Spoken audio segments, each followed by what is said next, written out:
C'était une journée ensoleillée à Paris. Clara venait de sortir d'un café du centre-ville, tenant à la main un croissant. Ses cheveux crépus parfaitement coiffés, elle portait une robe élégante d'un bleu profond. Elle avait grandi dans le luxe et la discipline, habituée à marcher la tête haute dans une ville où son père, le général en chef de la police nationale, imposait respect et autorité. Pourtant, ce jour-là, Clara allait comprendre à quel point la réalité pouvait être cruelle, même pour elle. En traversant l'avenue des Champs-Élysées, un policier l'interpella brusquement. « Hé, toi, les papiers !» lança-t-il d'un ton sec. Clara, surprise, s'arrêta net. Elle le fixa, cherchant à comprendre pourquoi il s'adressait à elle de cette manière.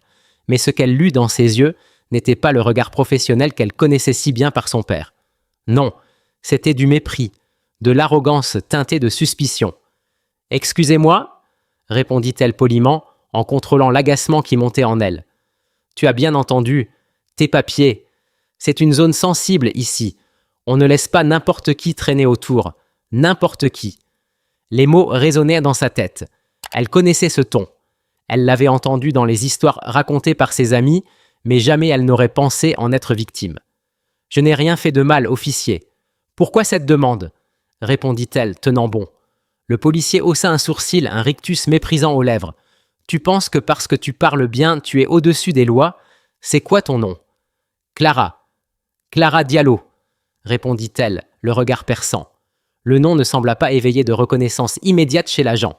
Il sourit, un sourire cruel. « Clara Diallo, hein? T'es sûr que c'est ton vrai nom?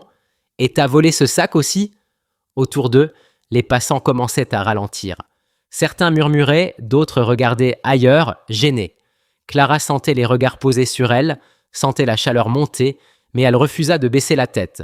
« Vous me prenez pour qui ?» demanda-t-elle, la voix tremblante de colère contenue. « Je te prends pour ce que tu es. Une... » Il n'eut pas le temps de finir sa phrase. Une voiture noire aux vitres teintées venait de s'arrêter brutalement derrière eux. La portière s'ouvrit et une voix ferme résonna. « Agent, éloignez-vous immédiatement de cette jeune femme. » C'était son père. Le silence s'installa brusquement sur les Champs-Élysées. Le policier blêmit en reconnaissant la silhouette imposante du général Diallo descendant lentement de la voiture. Ses galons scintillaient sous le soleil, sa démarche contrôlée dégageait une autorité implacable. Chaque pas résonnait comme un avertissement. « Mon général !» balbutia l'agent, se redressant instinctivement. « Je faisais juste une vérification de routine. » Elle n'avait pas ses papiers sous la main. Le général s'approcha, les yeux fixés sur l'homme qui venait d'humilier sa fille. D'une voix calme mais tranchante, il demanda « Vous prétendez que ma fille représente une menace ? Vous l'avez ciblée uniquement parce qu'elle se trouvait ici ou parce qu'elle est noire ?»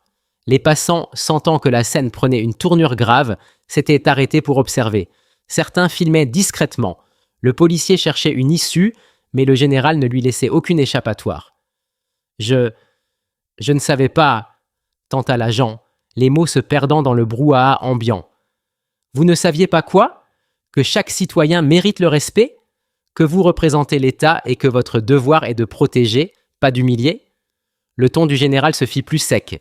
Clara, les yeux embués de colère et de tristesse, sentait toute l'injustice de ce moment peser sur ses épaules. « Papa, laisse tomber, s'il te plaît, » murmura-t-elle. Mais son père n'en avait pas fini. « Non, Clara, ce n'est pas une affaire personnelle, c'est une question de principe. Combien de jeunes filles comme toi doivent encore subir ce genre de traitement? Combien de fois cette scène se répète-t-elle sans que personne n'intervienne ?» Le policier recula légèrement, cherchant du regard un soutien parmi ses collègues qui désormais hésitaient à s'approcher. « Je vais rédiger un rapport détaillé et je m'assurerai que cette affaire soit traitée avec la plus grande rigueur. Vous serez suspendu en attendant l'enquête, » annonça le général.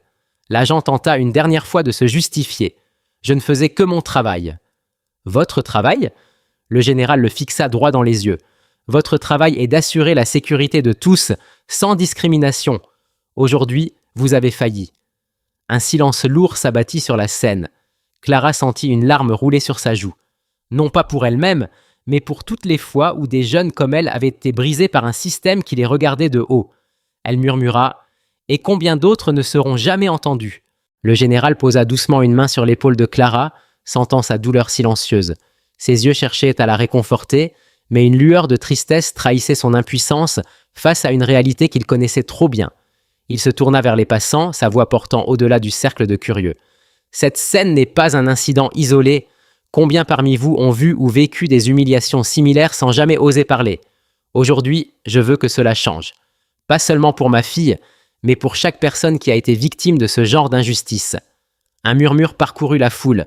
Des visages baissés, d'autres levés, emplis de réflexion. Certains avaient filmé toute la scène, conscients de la portée que cela pouvait avoir. Clara, sentant les larmes couler librement maintenant, prit une profonde inspiration. Elle se tourna vers le policier qui n'osait plus la regarder dans les yeux. « Vous ne m'avez pas seulement humilié, vous avez montré à tous ici ce que tant de gens vivent en silence. Vous pensiez que vous pouviez me réduire à ma couleur de peau, mais vous avez révélé votre propre faiblesse. Vous portez un uniforme, mais vous avez oublié la dignité qu'il représente. » Le policier, les épaules affaissées, semblait soudain écrasé par le poids de ses propres actions. Mais le général n'avait pas fini. Il se tourna vers les autres agents qui étaient restés en retrait, les bras croisés. « Vous êtes responsable de l'image de la police. Chaque acte, chaque parole façonne la confiance que les citoyens ont en nous. Aujourd'hui, cette confiance a été brisée, pas seulement par lui, mais par tous ceux qui ferment les yeux. Laissez cela être un rappel. Le racisme n'a pas sa place dans nos rangs. » Les agents baissèrent les yeux, certains visiblement mal à l'aise. Un silence pesant régnait toujours, jusqu'à ce qu'une femme dans la foule ose briser l'immobilité. « Merci de parler pour nous tous, » murmura-t-elle, la voix tremblante. D'autres acquiescèrent.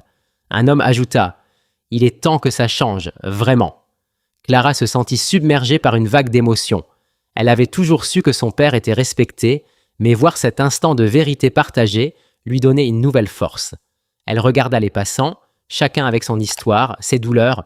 Aujourd'hui, ils avaient été témoins, mais demain, peut-être qu'ils agiraient. Alors que la voiture du général repartait, Clara murmura doucement à son père « C'est loin d'être fini, n'est-ce pas ?» Il serra sa main avec un sourire triste. « Non, ma fille, mais aujourd'hui, nous avons fait un pas de plus. » La voiture roulait lentement dans les rues de Paris, les lumières de la ville défilant en silence. Clara regardait par la fenêtre, perdue dans ses pensées. Elle sentait le poids de la journée s'écraser sur elle, mais aussi une étrange force naître de cette expérience. Elle avait été humiliée, mais elle avait aussi vu quelque chose de plus grand émerger, une lueur d'espoir, une promesse de changement. « Papa, tu crois vraiment que les choses peuvent changer ?»